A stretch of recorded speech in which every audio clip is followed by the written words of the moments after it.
2021 সাল থেকে ওদের একটাই নাম ভজ, শুভেন্দু শুভেন্দু শুভেন্দু।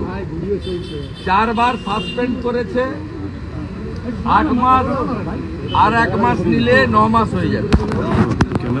আর এখন অব্দি 5টা প্রিভিলেজ এনেছে।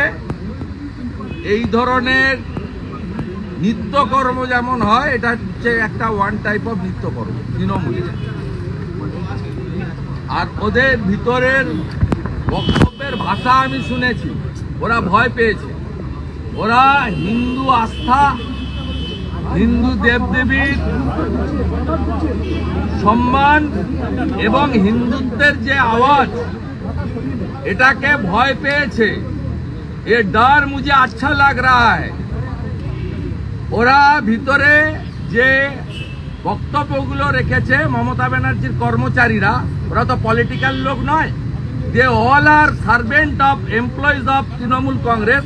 Trinamool Congress not at all a political party, it's a private limited family company. They all are employee. এই যে এমপ্লয়িগুলো ভিতরে যা বলেছে, সবটা ওদের সরস্বতী পুজোকে কেন্দ্র করে আমাকে, অগ্নিমিত্রা পালকে, বঙ্কিম ঘোষকে, বিশ্বনাথ কারককে সাসপেন্ড করেছে। বাংলার হিন্দু জনগোষ্ঠী এটা ভালোভাবে নেয়নি, আতঙ্ক থেকে ভিতরে এই সব কথা বলেছে। সম্প্রীতির কথা। কি সম্প্রীতি? কেন হাইকোর্টে যেতে হয় সরস্বতী পুজোর জন্য? কেন শ্যামপুরে 5টা দুর্গা মায়ের মূর্তি ভাঙে? কেন বেলডাঙ্গায় 50টা মন্দির ভেঙেছে? আইসি জামাল ঘুষের টাকায় মন্দির রিপেয়ারিং করিয়েছে। কেন এগুলো হবে? কেন তৃণমূলের বুথ সভাপতি আলামিন মন্ডল নগর উখড়ায় হেডমাস্টার মশাইকে পুজো করা যাবে না এ কথা বলবে? আলামিন গ্রেপ্তার হয়নি, তৃণমূল থেকে সাসপেন্ড হয়নি। আর হিন্দুদের জন্য, হিন্দু দেবদেবীর সম্মানের জন্য বলতে গিয়ে আমাকে, আমার 3 কলিগকে সাসপেন্ড করেছে।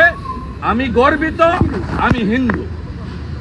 কিন্তু বলা হচ্ছে আপনার এই যে মন্তব্য হিন্দু মুসলিম, এটাই নাকি প্রিভিলেজ। ওরা করেছে, ওরা করেছে। হিন্দু সরকার, আমাদের লড়াই কোনো সম্প্রদায়ের বিরুদ্ধে নয়, লড়াই সরকারের বিরুদ্ধে, পুলিশ মন্ত্রীর বিরুদ্ধে। কেন পুলিশের জয়েন্ট সিপি ডিসি কে দিয়ে পুজো করতে হবে? মমতা ব্যানার্জি কলেজে পড়েছেন বলে দাবি করেন। আমাদের বক্তব্য পুলিশ এবং সরকারের বিরুদ্ধে, এবং এই সরকার অ্যাপিজমেন্ট করছেন, তুষ্টিকরণ করছেন। সেই জন্য আমরা বলেছি it's a as like as Muslim two government. এটা প্রমাণিত। ইনি পুরোহিতদের ভাতা দেন না, ইনি আমাদের রাজবংশী গুরুদের ভাতা দেন না, ইনি মতুয়া গোসাইদের ভাতা দেন না, ইনি জনজাতিদের যারা মাঝি গুরুদেব তাদের ভাতা দেন না, ইমাম মুয়াজ্জেম ভাতা দেন। তাই এই সরকার অ্যাপিজমেন্টের সরকার, একবার নয় 1000 বার। দাদা আজকের কর্মসূচিটা, দাদা আজকের কর্মসূচিটা।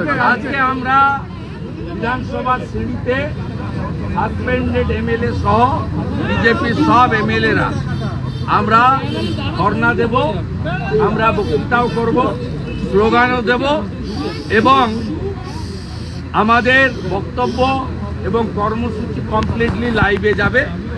বিজেপি লেজিসলেচার পার্টির পক্ষ থেকে একটা ফেসবুক অ্যাকাউন্ট ওপেন হয়েছে, সেখান থেকে দেখতে পারেন, আমার অ্যাকাউন্ট থেকে দেখতে পারেন, অন্যদের অগ্নিমিত্রা পাল সহ যাদের এফবি অ্যাকাউন্ট আছে সেখান থেকে দেখতে পারেন।